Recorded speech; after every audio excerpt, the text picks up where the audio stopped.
Hello everyone, my name is Jenny. I hope you're all in good condition while watching my video.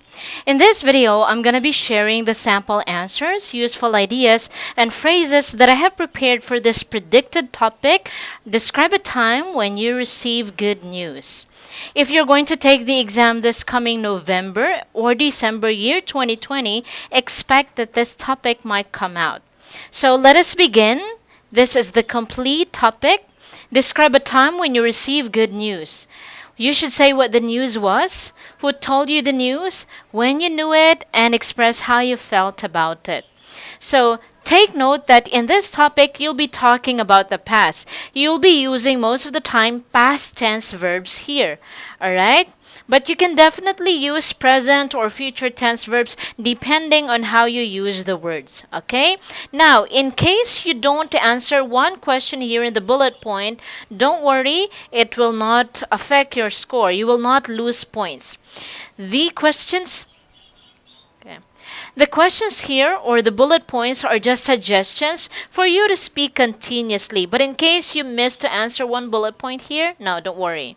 You will be fine as long as you speak fluently, okay? Let us begin. Please read with me. To be honest, I receive a bunch of wonderful news in my life. But I think the one that really stands out was the news that I got from my brother. It's all about the pregnancy of his wife. My brother is living in Hawaii and they've been living there for 5 years now. If my memory serves me right, I got that news several months ago. I was in the office having my break time and I got a call from my brother. He told me that his wife was 2 months pregnant and they were very excited about it.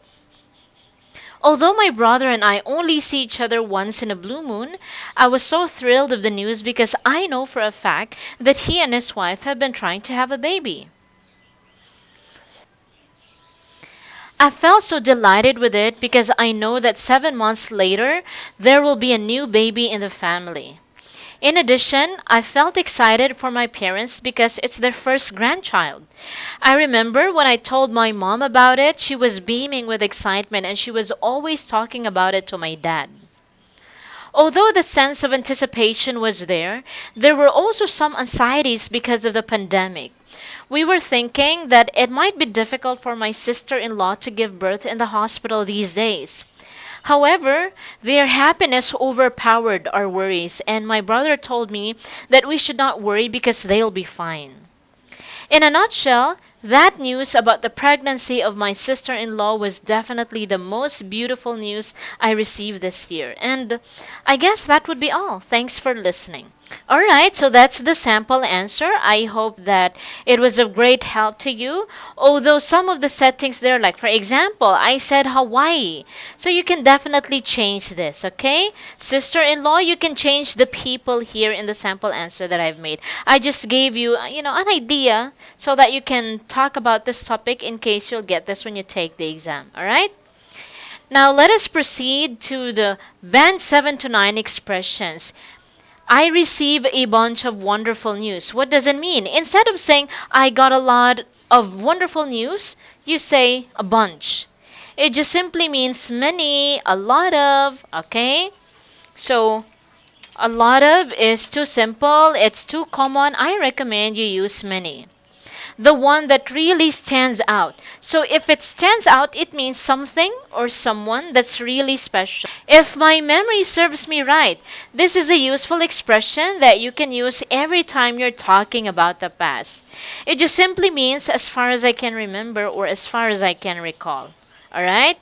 So, if you get questions about the past, use this or include this in your sentence. For example, did you go to the street market when you were a child? Instead of saying, yeah, when I was young, I went to the street market. That's quite simple, right? So try to say instead, well, if my memory serves me right, I did go on the street market when I was young. So just add this expression. After all, the examiner will not ask you if you really went to the street market or not. Okay? Now the next one. My brother and I only see each other once in a blue moon. What does it mean? My brother and I only see each other very rarely. Once in a blue moon is an idiomatic expression. Okay? What does it mean? It means very rarely. Okay? So instead of saying my brother and I only see each other very rarely, try to replace it with this idiom instead. If you use idiom or idiomatic vocabulary along with speaking fluently, you can definitely get band 7 to 9. Okay? Because idiom is one of the requirements in getting band 7 to 9. Now, the next one, I was so thrilled.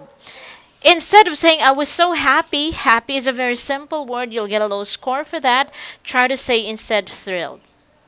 The same thing with delighted. Delighted simply means very happy. Okay? If you use simple words or common words, you will get like band 6 and below. But if your target is band 7 to 9, try to use less common words. Okay? She was beaming with excitement. That's the next expression. When you're beaming with excitement, meaning it shows on your face, it reflects in your aura that you're really excited. Okay?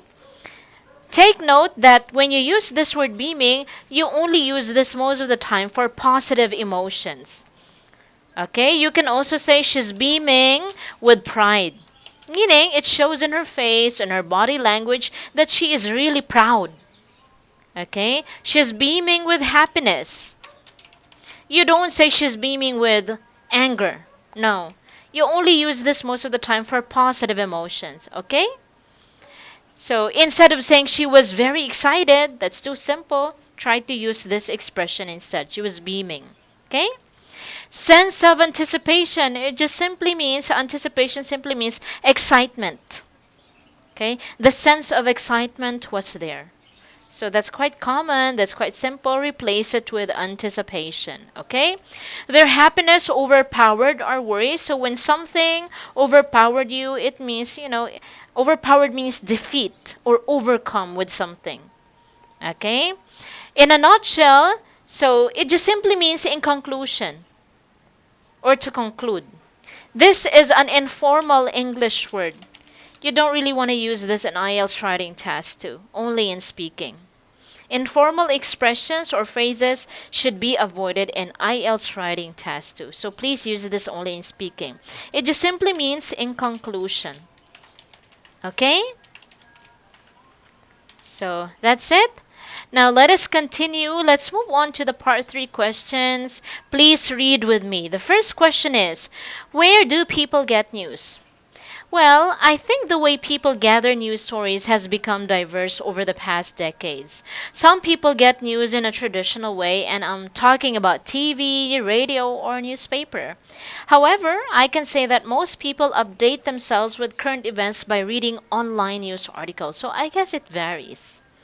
If you get general questions that are too broad, I highly recommend try to classify your idea, try to give at least 2 ideas. Okay? So in this case, some people get their news in a traditional way. Instead of saying, for example, for instance, they get it on TV. That's too common, right? So instead of saying, for example, or for instance, try to say this instead. I'm talking about TV, radio, or newspaper. Alright? Instead of saying get news, you can paraphrase update themselves with current events. You don't want to keep on saying get news. You'll get a low score for that. You need to use variety of vocabulary. Alright? Let's move on. Second question, please read with me. What kind of news do people like to read and why? Well, it all depends on people's interests. For people who are interested in business, they might read news about the economy, stock exchange, and other business ideas. In terms of couple or people who are into celebrities, they might read the gossip section. For sports-minded individuals, obviously, they will update themselves with the news about sports. So it varies. Okay? This is another general question, a very vague one. So try to classify your ideas depending on people's interests. Okay? Yeah, for sports-minded people, if you're sports-minded, you like sports. Okay? It helps if you also use linking phrases, like in terms of. You can also say when it comes to. You can also say with regard to. They're just the same. These are what you call linking phrases, and linking phrases are very helpful in organizing your ideas. Okay? Let's move on to the third question. How can companies tell the public their news on the internet or through press conferences? Please read with me. Well, I suppose that most companies these days have their own websites. That is where they publish the latest events about their company because it's more convenient. They would even advertise those news, especially if it's a positive one. However, if there's negative news involving the company, I guess it would be through a press conference because they can defend themselves and they can ask the media to publish news in favor of them. Right? So here, two ideas. Some companies, actually not some, most companies publish their news online on their websites, right? Or sometimes they would have an advertisement. Okay, so usually it happens only if it's a positive news. But if there are some scandals, there are some issues involving the company, usually they would, have it through press conference because they have the chance or the opportunity to defend themselves, right? Now let us continue. Okay, the last question. What do you think of the news on social media? Well, I personally believe that some news on social media are unreliable, and it's due to the fact that fake news is so rampant these days. I guess we have to be careful in believing the news, and we should only get news stories from credible news websites. If there's no author and publication date, it's definitely unreliable. You can give, a positive answer to this question. You can also give a negative one. In my case, it's more like of a, negative answer. News on social media is unreliable. Now, when you want to give reason, instead of saying because, I recommend you try to use this phrase instead.